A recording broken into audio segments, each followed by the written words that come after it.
folks, Jonathan here. Figured it was a good time to get started on the video on this 39 Chevrolet. It's probably going to rain, so I'm probably not going to get a first start done on it today, but I can get started on it anyway. Here's what we got. Let me explain the story because everyone hasn't heard it. Some of you have. My friend Jack owned this vehicle, and I don't know, he never told me the story of where he bought it or when he bought it, but I know he enjoyed old cars.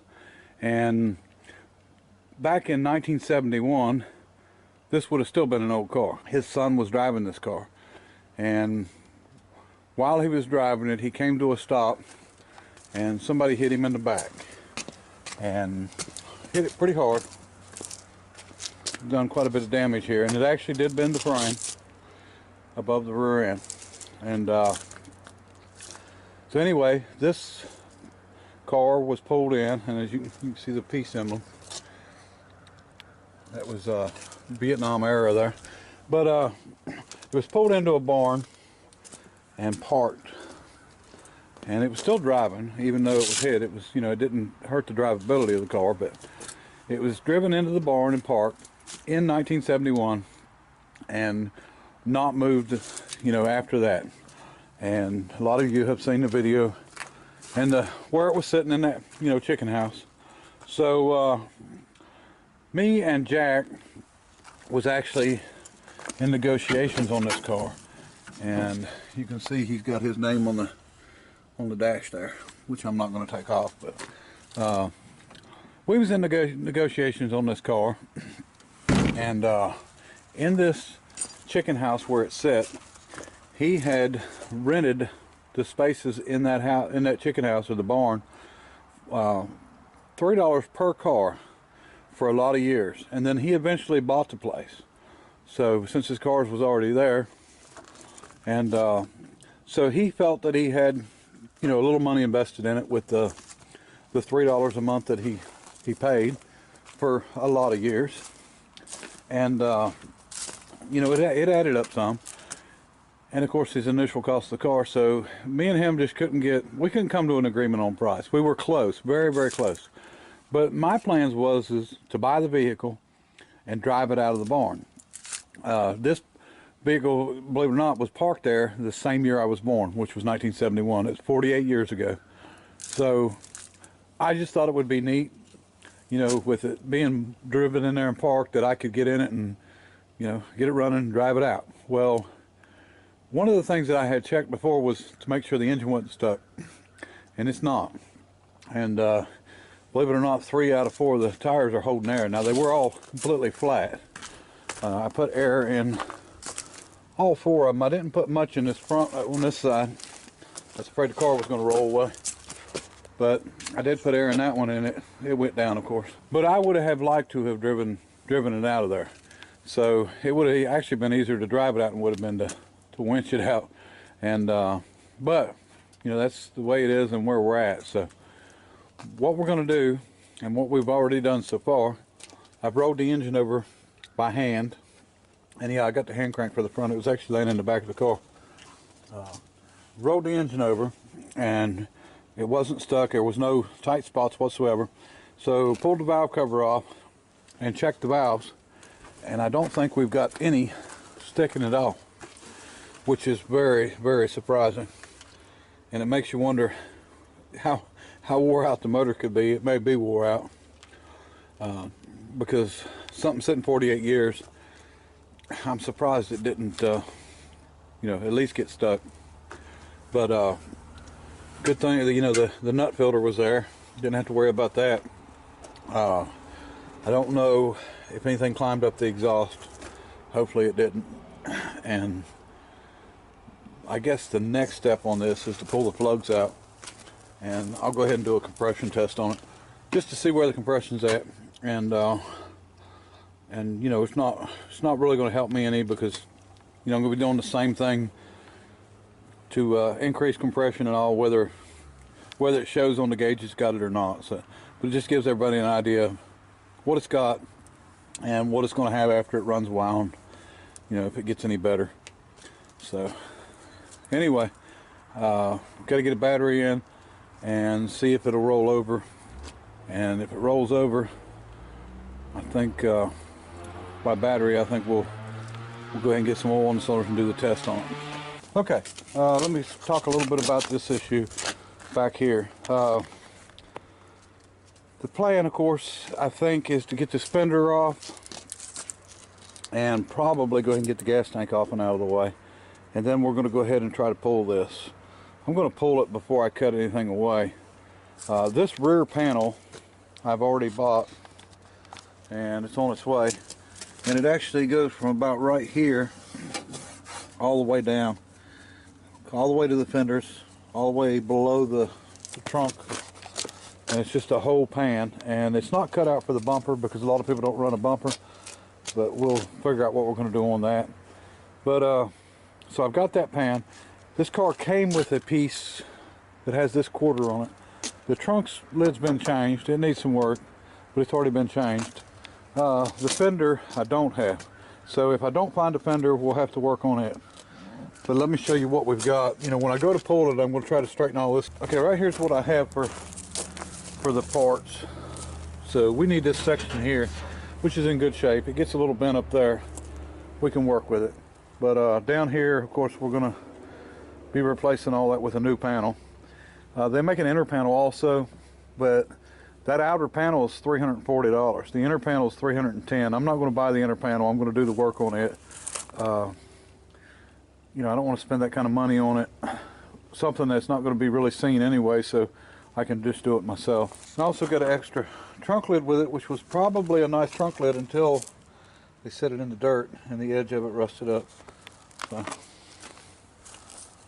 we'll just work with what we've got. As for floors, only place I found any rust was a little bit on this edge and a little bit on that edge. Same place on both sides. The rest of the floors in the back, under the seat, everything is in really good shape. So we'll figure that out. I think we're probably going to have to put an all new glass in this thing because of the white in it.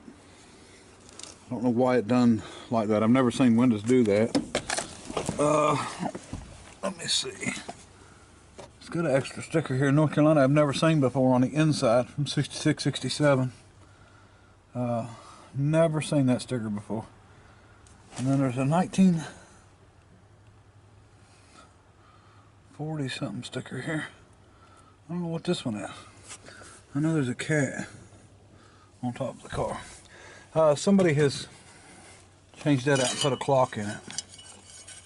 And here is the delete. That's the clock delete. So they must have just recently, or well, shouldn't say recently, huh? I guess before they stopped driving it, probably 1970 or so, put that in. And I also found these, and I didn't know what these were at first. And Scott was here, and he recognized them. These are actually papers that if you went to the dealer and you wanted to check out a car, you would actually fill it out and deposit it in a box.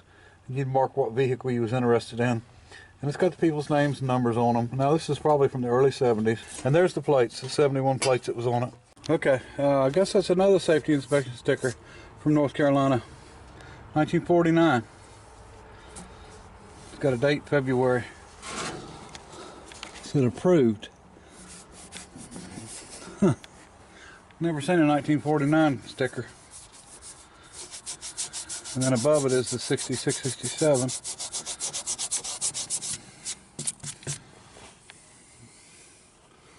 Neat. Okay folks, here's all 6 spark plugs in order. And believe it or not, they all actually look pretty good. No rust or anything on them. So we'll spray some oil down the holes and see if we can do a little bit of compression test here. Alright, let's see if she'll turn over.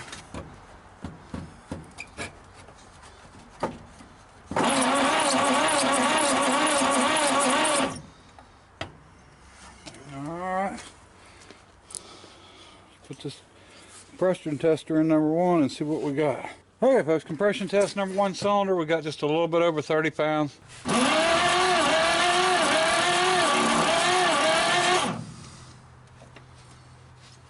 Alright.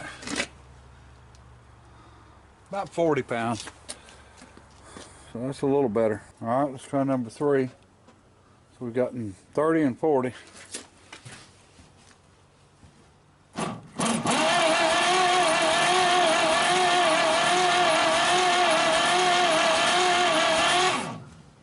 Looks like we got about 15.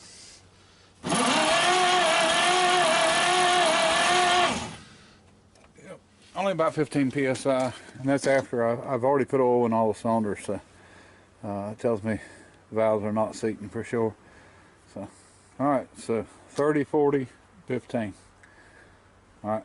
Okay, so I went ahead and tested the rest of them. We've got 30 on number 4, 75 on number 5, and 0 on number 6. And I cannot get number 6 to come up at all. So I don't know if one of them valves is just not quite closing all the way. Yeah, they feel like they are, but it's definitely no compression. It makes me wonder if there might be a burnt valve on that cylinder. Something you don't see that much anymore. Used to see a lot of years back was burnt valves, where it would actually burn a section of the valve off. So don't be surprised if we get this running and number 6 never picks up. So if it don't, then we'll just deal with it. But anyway, so next thing, I've got the distributor cap off. We're going to clean the points up and maybe see if we can get some fire to it. And I got to do something about these plug wires. They're hard as a rock. I think I will wire a different coil in. I don't want to burn up that original coil, especially on my 12-volt battery. So we'll do that, and then we're probably going to pressure wash it and see if we can get some of this crud and crap off. There's dirt on this thing that is you know, ½ inch thick or more, where this thing had been sitting. So we'll see what we can get off. Now we're down to the paint's going here, and this whole quarter of the paint looks like it's coming off of. So what we're going to have to do, you can still see the shiny, it's going to take a lot of that off, so we're going to have to sand that and get something on it to keep it from rusting. But I don't know what it is. Whoever painted it or whatever, whenever it was painted, it's just not sticking to the metal. That's okay. So let's see if we can at least get some pressure washing done, and then we'll see if this thing will sputter off at all.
Well, we was doing pretty good until we ran out of gas.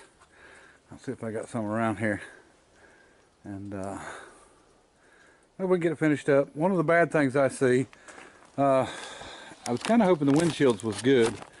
I knew the rest of the windows had, they're delaminating. Something's going on with them. I don't know if they had trouble that year or what, but you can see where they're, you know, there's two pieces of glass, there's plastic in between. And it looks like they are coming apart. So I don't know what year they started the safety glass like this, but this could be some of the early stuff, and maybe that's why. So I was hoping to just get a window kit without buying the windshield, because I sort of like the stickers on it, but looks like it's going to need a whole window kit. So, you know, I've never seen that 49 inspection, and I've never seen that inspection being on this side. It's a new one on me. So But like I said, the window is just shot where it's delaminating. You can see the bubbles in there. Both sides are that way. All the other windows are that way. So it had to be an issue that year.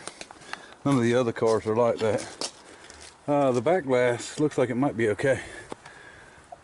Yeah. But the rubber's shot, so it needs replaced. So, like I said, when you buy this glass, you can buy it in a kit and just replace it all. I think this window, yeah, this one's busted, I think. I think there's a crack in that window. That's the only one I think that is broke. But anyway, so that's definitely something we're going to have to take into consideration here before long, because you're looking at, you know, probably $500 worth of glass and rubber. Hopefully no worse than that, but you know, you start throwing 500 here, and then, you know, if you was to buy the right tires back for this, the 616s, especially the white walls, you know, you're looking at another $700. And the rear panel that I bought was $310. No, $340. $340. You know, it's one of them deals to where do you stop at, because I'm not restoring the car, and how much money can I put in this thing, and then if I ever got ready to sell it, you know, to keep from losing my butt on it. You know, you can't just start piling money in this stuff. So I've got to look at it that way. I will probably go buy some like 215/70 16 radials and put on it, and it won't look nothing like this. I could get the porta walls and put on it, but the thing is you know, the radials are going to ride so much nicer, steer better. And you know, that's not just saying that. I mean, that's coming from experience. You know, I know I've drove particular cars that had both on it, and you know, when it comes to the roads with where the big trucks have run the ruts down them and stuff, if you're on a car that's got bias, you know, they like to walk back and forth and follow the, you know, the ruts and the trails. And but if you've got radials, you know, it just, you don't feel all that stuff. So you know, I can put a set of radials on this for you know what, $225 from you know, Walmart, and you know, a set of Douglas radials, and then you know, that's gonna save a lot of money on, you know, what I stick into it, but still be able to drive it, because my end goal is to, of course, get it started and running, and then be able to drive it once and see how I like the way it drives. You know, it's kind of crazy, but I always wanted to do car reviews on old cars, but driving them the way that they were, you know, not after they've been hot rodded and stuff. I'm talking about as original. And cars, like I'll give you for instance, my 51 Studebaker, nice car, but not the best cruising car in the world. And I know it's a crazy to say this, but the reason being is when you put your left arm on the door rest, it's too low. When you put your left arm on the window opening, it's too high. So as a driving around car, you really can't get your left arm comfortable like you would normally do on most cars. So it's little things like that, and there's a lot of little things about these cars that make them easy or make them more enjoyable to drive than others. And you know, when you drive them a lot, you know, like the Studebaker, like I do, you notice stuff like that. So anyway, I guess I got to come up with some gas. Let's see if we can get the rest of this off there. Okay, folks, we've got her pressure washed to the best of our ability. Anyway, now I think we'll go ahead and clean the points and maybe see if we can get this thing to fire over. Now, I didn't pressure wash the engine or anything because I've got the valve cover off, so I didn't want to do that. We've got to get our tags bolted back up there. I don't know when Chevrolet was using that slogan. I'm sure I can look it up online, but you know, I would guess, if I was to guess, I'd say early 70s, because you know, that's when the car was last driven. So that's pretty neat. I got the spark plug sandblasted and got them back in. Got a coil hooked up down here and getting ready to try and start it. And we're gonna see what happens. Ready?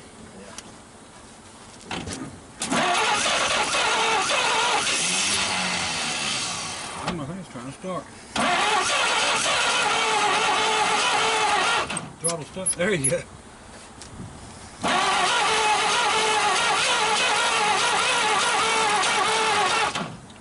Take some more gas. Definitely she's firing a little, doesn't she? Yeah, she was trying.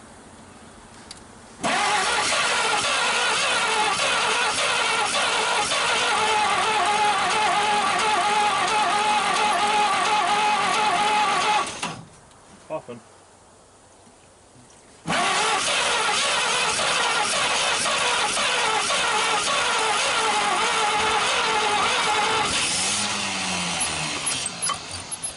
Gets that one cylinder with good compression.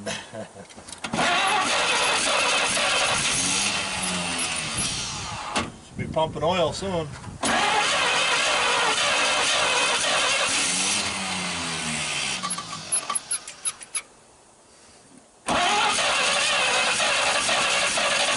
It's weird how it don't want to, when you're cranking it, it don't want to work.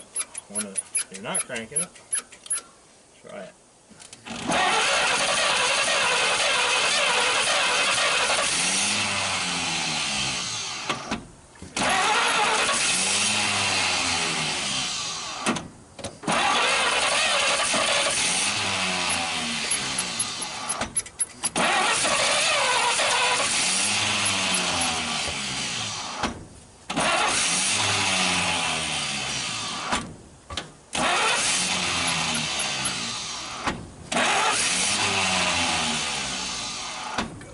Sure.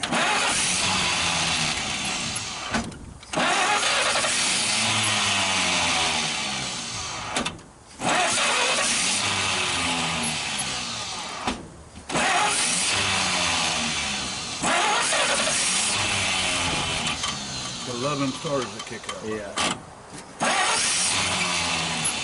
Hook a chain to it. Pop. Hold on.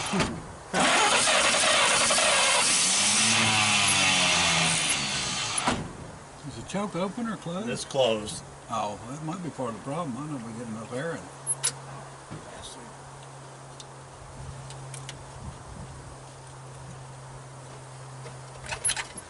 Stuck. Yeah, stuck.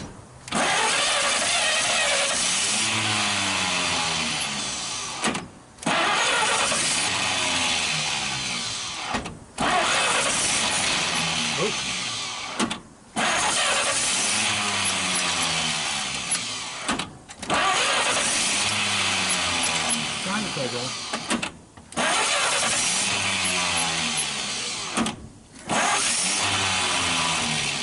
Any oil coming yet? Yeah,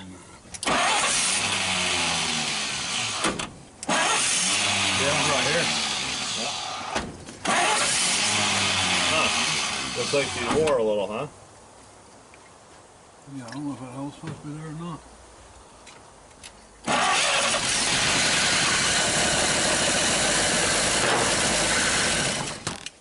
I bet you we get some gas in there, she'll stay running now. Take the plugs back out and do another compression test.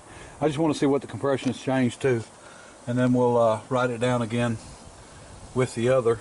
And it did fire up there for a second and smoked pretty good, which I put a lot of oil in the cylinder, so I don't surprise me. Okay, we've done a compression test again. All right, so we went from 22 to 105, 40 to 85, 15 to 45, 30 to 65, 75 to 105, and 0 to 60. And in 2 seconds. So we're going to, we've got the gas tank, we're going to go ahead and see if we can get it to run a little longer. All right.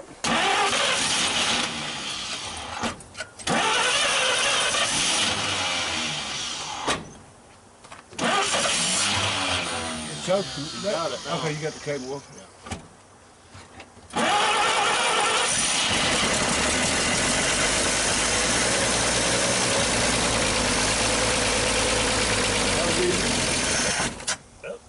Uh-oh, Mike, let it die. I let her die.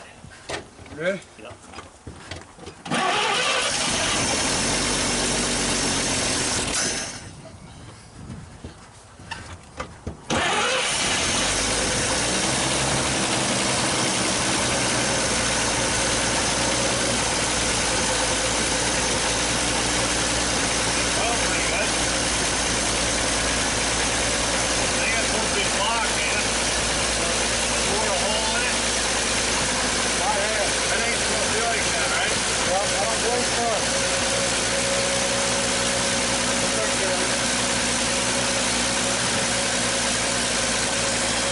give it any gas?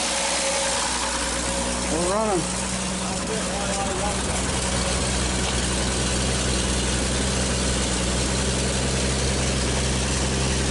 Blew out a little bit of stuff. Very blue. No, it looks good.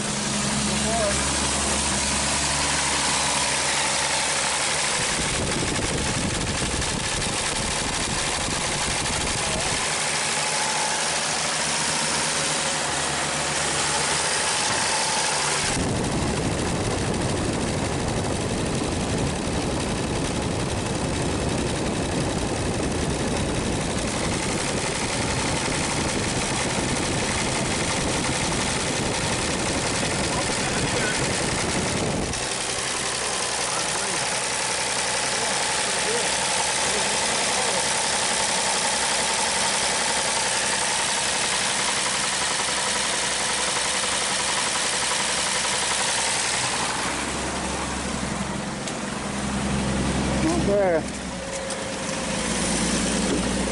can't believe it. He was running straight without.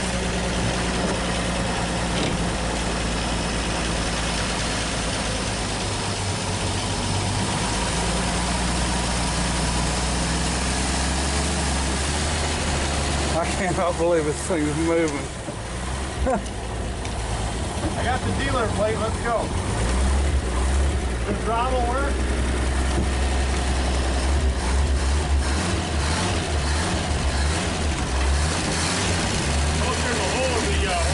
Yeah, must have rubbed on the belt cover. Yeah. 48 years and this thing is running and moving. I cannot believe it. It's running pretty good. We didn't even clean the carburetor. See, I could have drove it out of that barn. Hell yeah. Ain't no doubt about it. See if it'll idle. You want help putting it back in? You can drive it out. Put it back in the barn.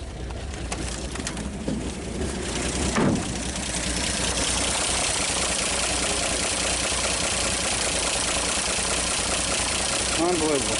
I'd have never believed it. So what? But that carburetor, we didn't even take the carburetor apart. I just can't believe it's running that good after sitting that long. So we'll probably shut it off in water form and maybe do another compression test on it. Sounds good. Yeah, I can't believe it. Give it some gas. Maybe it's A little bit of black. Oh, look at this. Never seen black looking smoke like that. Maybe it's still on the roof side. Maybe you got a, I don't know.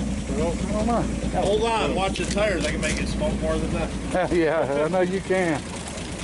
All right. I'm gonna shut it off. Off, it's gonna quit. Okay, folks, got a little dark on me here. Had to run off, but anyway, running good. I'm surprised. I'm really surprised. We're going to adjust the valves and maybe do a few other little things to it. But here's what we got for now for compression. Starting with cylinder number 1, we got 110 pounds. Number 2, 115. Number 3, 80. Number 4, 85. Number 5, 105. And number 6, 90. And we ran it just a little bit more after we done that, so it may be up higher than that now, but we'll keep playing with it and keep getting everything right to where we'll be able to hopefully get the compression on it where it needs to be, get it all tied up and wrapped up where we can drive it. And the clutch was not stuck. Put it in gear, it went forward, went reverse. Of course, there's no brakes on it, so it wouldn't take much to have this thing driving down the road. The vacuum hose for the that goes in for the fan was broke, and I'd already plugged it off, so that's why our fan wasn't working.